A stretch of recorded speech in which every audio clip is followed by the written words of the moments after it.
All right, this is Sean Mcaloon and Joey Belgrade with ageofthenerd.com, and we just got out of a early screening of Kong Skull Island, and thought we'd give our reviews, our immediate thoughts and reviews of the film. Joey, opening up, first, like initial impressions of Kong Skull Island. It was a really fun movie, and I admittedly did not like Godzilla, but this movie was everything that I would expect and I would want out of a blockbuster monster movie. The pacing was good. There wasn't any real slow downtime, at least that I can think of, and the monster fights were awesome. The CGI was good. There wasn't much to complain about when you have the right expectations for it.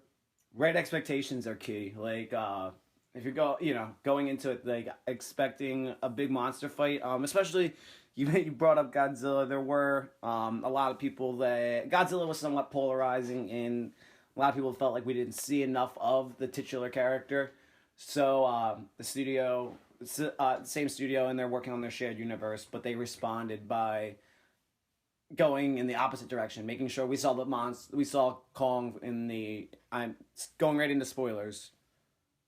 We saw Kong like right in the first 2 minutes of the film, so it sets it up and then kind of pulls back, which is great. I was a little nervous when I heard the studio was going to use this movie as a reaction to the any negative responses to Godzilla, but it wasn't like it was just thrown in your face. It was done really well. The cinematography was done by Larry Fong, who did cinematography on Batman vs Superman, despite the hatred and feelings towards that film. Again, gorgeously shot. Yeah, I think there was like 5 or 6 shots that I can remember specifically that were really stand out. Like there was one with Kong on one side of the screen and Samuel L. Jackson on the other side.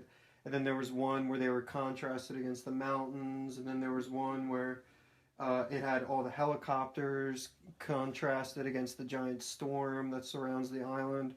And it was really, really cool looking. And when you go into a movie like this, like a giant action monster movie, what you want to see is very cool visuals, and you want to see good action. And that's exactly what I feel like it delivered. I wasn't really bored at any point. There was times when it was exciting, and then there was funny parts, and it all kind of worked well together, I think. No, I agree completely. And I think one of about like those memorable moments you just named, some of the best parts about those were all scenes that showcased the scale of Kong and the monsters. That was another fear of mine going into this. One of the things that I loved about Gareth, I do personally like Gareth Edwards' Godzilla, but I understand the complaints. And this movie, you can like both, but this is definitely the better monster. If you're looking for a monster movie, go see Kong Skull Island, especially IMAX 3D. A lot of fun, and they borrowed a lot of techniques from Gareth Edwards. Gareth Edwards is known from shooting the ground up. I'm blanking on the director's name of this film, but he did a lot of the same techniques. He used a lot of masking and different effects to really show off the ground up feeling. At the same time, we got overhead overhead shots that the monster movies are known for, but using Skull Island as a background, I don't know. They did just a very well job showing scale of the character. There's one scene in particular where Brie Larson, in a ridiculous attempt, tries to lift a helicopter off of a wounded leg. There's other monsters in the film. Again, we're in the spoilers and stuff like that, but not all of them are mean. It wasn't a giant buffalo or something. Right, exactly. It wasn't like they had actually already encountered it in the film. It wasn't aggressive or whatever. But yeah, the helicopter's laying on it and she tries to lift it up, but it was a good. It's ridiculous. Kong kind of comes in and helps her, but it was a good reminder of scale. And there's a bunch of scenes. Yeah, I mean, this movie is just full of. Yeah, for the term, full of red shirts just to go through and kill. Like there is no lack of oh shit, I blanked on the word. One of the best cannon fodder. Yeah. Like there's no lack of just people to fucking destroy in this film. Yeah, definitely. One of the biggest surprises, one of the best parts about it too, was the extra monsters that were in it, where it wasn't just primarily focused around Kong. You got an evil monster for Kong to fight against, but there was other ones in it that kept the story fresh and always kept you guessing because you didn't know what the characters were going to experience in this environment. And where they shot the movie was beautiful. I wish I knew where it was, but I wish I knew that too. I was thinking that like throughout the whole thing because I know that some of the CGI. I know some of the scenes were like shot, I believe, like out west, like literally like out near LA, and like I was kind of like wondering how they did that. Because then there's obviously a lot of location shots that are.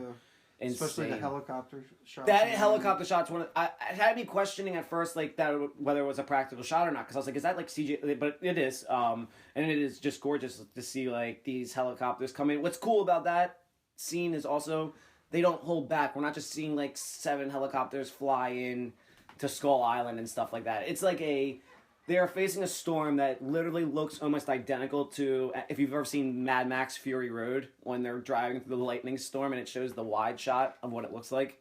That's very similar. Yeah, it's pretty much the exact same thing that's on the perimeter of Skull Island.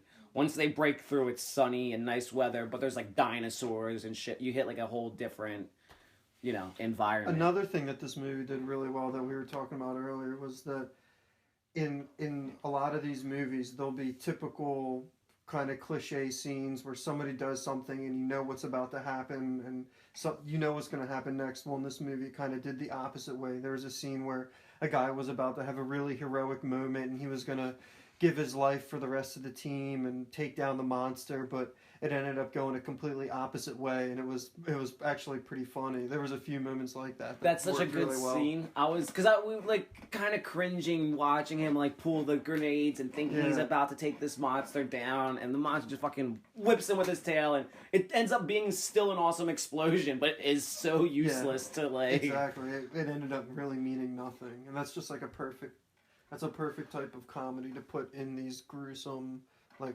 horror monster movies, John C. Reilly was definitely a great I mean, he gave it his all. He might be a little over the top at times, but I don't know. He's just John C. Reilly. It was perfect. John C. Reilly that's been stranded on an island for 21 years or something like that. Like, it was, like, pretty funny. Yeah. Him with the katana was great.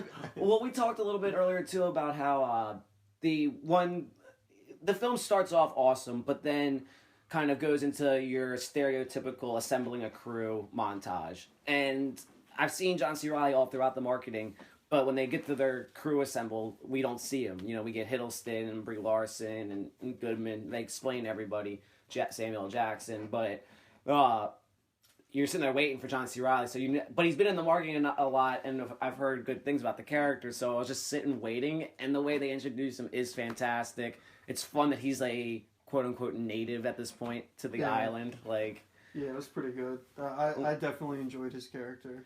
And I like the idea. This is the second time this year. I think we're giving praise to a movie that recognizes the audiences, like the cliches, and Get Out did the same thing, where it's like everyone that it saw that movie, or everyone twisting my words.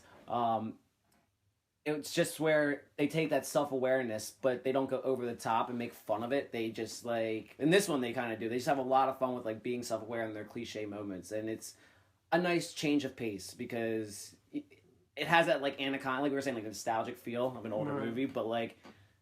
But people that have seen those older movies and have learned how to, like, change it up and freshen it up a bit. Exactly. Yeah, they know how to poke fun at themselves, but not take it to the extreme. It's not, like scary movie type level satire. Exactly. But it still works because it's nuanced a little bit better. Exactly, and I'm really digging that. Like directors and writers are kind of going in that direction where you don't have to be like so like movies like I think it's 21 Jump Street it's kind of almost like the Deadpool like influence though, because Deadpool obviously was the ultimate make fun of yourself movie, and like now all these other movies are kind of doing it in small ways, becoming self-aware. I was thinking 21 Jump Street because I was thinking of Phil Lord and Chris Miller. The Lego movie, the Jump Street movies. They take that type of self-aware humor. Again, without ever being overly, overly meta. Like, because at this stage in the game, like I don't know, like some of that overly aware humor isn't funny. You gotta like tone it down and be, what we saw tonight again with Kong Skull Island, I thought was a really good blend. I have heard some negativity surrounding the characters. The characters weren't strong. In particular, I would agree with that, like with Tom Hiddleston. I mean, it's weird because these are Academy-nominated like actors, like Tom Hiddleston, Brie Larson, like this is Samuel my L. Jackson. But what you're saying right now, like the reason why Godzilla, I feel like fell flat was because they tried way too hard to make it about the characters, right? And nobody cared about them. This movie did it right. And it was a monster movie, and it was about the island, the coolness of the island, the adventure, not necessarily the characters, and the monsters. And it executed that and was exciting. Like, and that's why I think this one was a much superior movie, because you expected a monster movie, and that's what you got. Like, I didn't want to go in there and get a drama about characters experience hardships. I wanted to go in there, see King Kong throwing shit around, and that's basically like what we got. Even better though, because there's more monsters. There's him fighting monsters, picking up trees, throwing helicopters. We have to talk about knuckles. We have to talk about how quickly this movie jumps into the action too, because they get to the island and it's beautiful and it's pristine, and they're there for about a few hours, and then the next thing you know, there's a tree flying out of a helicopter, and Kong is there wrecking shit and swatting these dudes around like flies. Right away. I mean, and the movie even establishes, we mentioned earlier, it establishes with an action scene where you see King Kong up close and personal within the first 2 minutes, and then pulls back. And to what I thought was the slowest part of the movie, the assembling the team montage. That was like... You know, they handled that cliche as best they could. John Goodman is a crackpot scientist. You know, it is what it is. But it was really only, 10 minutes long. Yeah, before... I mean, I feel like it was like exactly what it should be. Exactly what it should be. It was like a movie. Yeah, it established the main characters that are going to lead us on this adventure. And then a bunch of people to kill off. And, like... You said it jumps right into the action. What Kong Skull Island can do, right? Suicide Squad can't. It was shot so well too, and also so bright and in the day. People talk about action sequences that are overly dark and stuff. The CGI was awesome in this. It looked really, really good. Sets the bar high for going into Transformers and Power Rangers. This year we have a lot of those big CGI movies. I was impressed with this. I really didn't expect much, but I ended up having a lot of fun with it.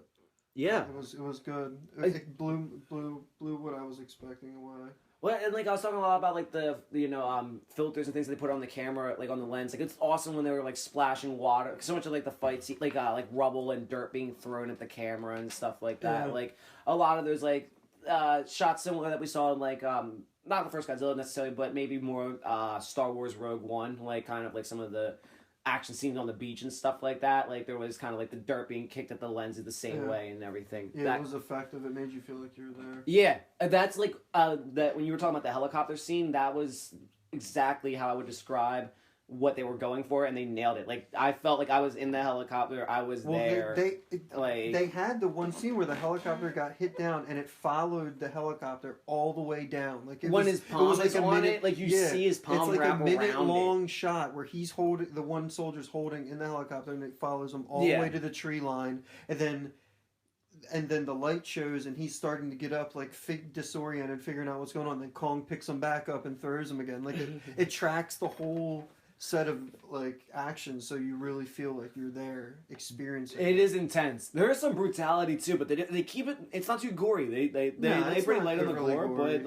I mean, there's a scene where a guy gets picked apart by birds. It is brutal. Yeah. But and the smashing and stuff. I don't know. It's cool though. It's fun to see. Yeah, it was pretty badass. The action was good. And Kong was smart. Original. I mean, yeah, he was definitely smart. He wasn't just a big brutish animal. And the movie doesn't let itself get bogged down in why he's smart, government testing or anything. It's just fucking he defends that area. It's his territory. Yeah, it all made sense to me. I mean, to have big creatures in your movie, it was believable enough. And I would gladly take another journey. You could just send a whole other crew with John C. Reilly back in there, or whoever, and I'm fine. It doesn't have to be any of the returning cast. Yeah. I'm just saying. I would watch more of John C. Reilly like I navigating. think we all that. want to see him more in more monster movies. Yeah, it's exactly. Like, it was fun. He got you got to play with a sword. He has a badass sword sequence. Like, that Tom Hiddleston comes in and like I like overshadows. seeing Tom Hiddleston as an action hero for the first time. Like, he was playing like the spec ops British agent He guy. like kicks the thing early in the bar scene and stuff. Yeah, like it was kind of like. I mean, it was fine. It was believable enough. I'm just so used to seeing him as Thor and like, the smart, witty character that seeing him as the badass is kind of off. But yeah, it was. It's hard not to think of him as Loki and stuff. I mean, he's been in a lot of things now, so he's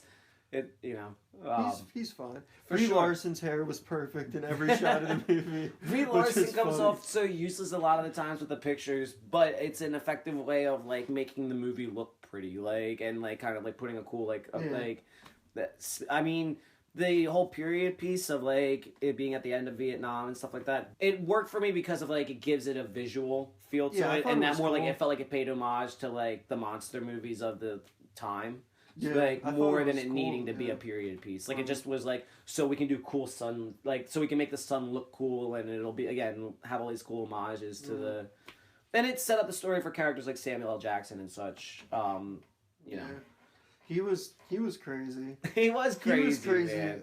We talked about how in the very beginning when you first meet him, there's a scene where he's looking at these medals and somebody's asking him what he wants to do when he goes home, and you kind of get this feeling that he doesn't really want to go home, and then he gets orders to go to this island and he's all excited. So right from the start you feel like he kind of lives for the craziness. He wants a piece of whatever's going on, and he doesn't want to go home. Leading a platoon, of people that fucking are ready, that are, and he obviously doesn't care about his soldiers' lives throughout the movie, which he uses as his motivations for what he's doing. But like it's like you clearly don't. Yeah, like you're finding just Chapman. Yeah, exactly. And even like when anything is pure, like every time he hits a fucking wall, but he's just like, I don't care, like I'm still gonna make that argument that it's over my people and stuff like that, like my lost soldiers. That opening like scene when you like not opening scene, but the first time you see like Samuel L. Jackson and like Godzilla lock eyes and just like, I think they're gonna fist fight. Like it was just one really cool shot, now that you said that, was the one where right when the soldiers are bombing from the helicopter, right before Kong shows up, and there's a scene where you just see the flames going up in one of the soldiers' glasses as he's like laughing like maniacally. It's really cool. And then you see the tree flying through the air, and like it's like, oh, Kong's here to ruin the day. Like they were having way too much fun bombing. That's it. And like you're also seeing it from the ground where like all these like deer and like animals are running and stuff like that. And so it does like a very early established, not necessarily only feelings for by just making you care about like the fact that we're going into an ecosystem, and Samuel L. Jackson perceives it as a villain like from the jump. But all in all, I don't know. Out of 5, I would definitely say 3.5 out of 5, maybe 4. It depends on what your expectations are. Like as long as you don't go in there expecting some dramatic piece of art. I mean, it's fun. It is what it is. It's a blockbuster style movie where you go in there and you have a good time, you're excited, and you walk out with cool visuals in your head and stuff like that. For real, I mean, we're going into the middle of March, and we just had Logan. You got to follow that up. I mean, this is like summer movie season starts early now, and this is a good kickoff. Like, I mean, we've had a really nice start so far. Between the 4 movies that I've seen, John Wick, Get Out, Logan, and this, I haven't really been upset or disappointed. Throw Lego Batman in that one as well for me. Like all of them. Like I have not had heard good things. All of them. I have not had like a, Cure for Wellness. So. But all in all, like we just said, good things, and I'm really excited. We'll see. I think the next big one is Power Rangers. I'm not just saying that's like big monster movie or whatever. I mean, actually on the calendar, Power Rangers comes out, I think, the 17th. So I didn't realize it was that soon. Yeah, it's really, that's what I mean. March really does kick off like all these summer movies getting an early start. We have Guardians to look forward to in May and such. But yeah, I'm excited for that. Hell yeah! All right, well we'll come back for after our next screening.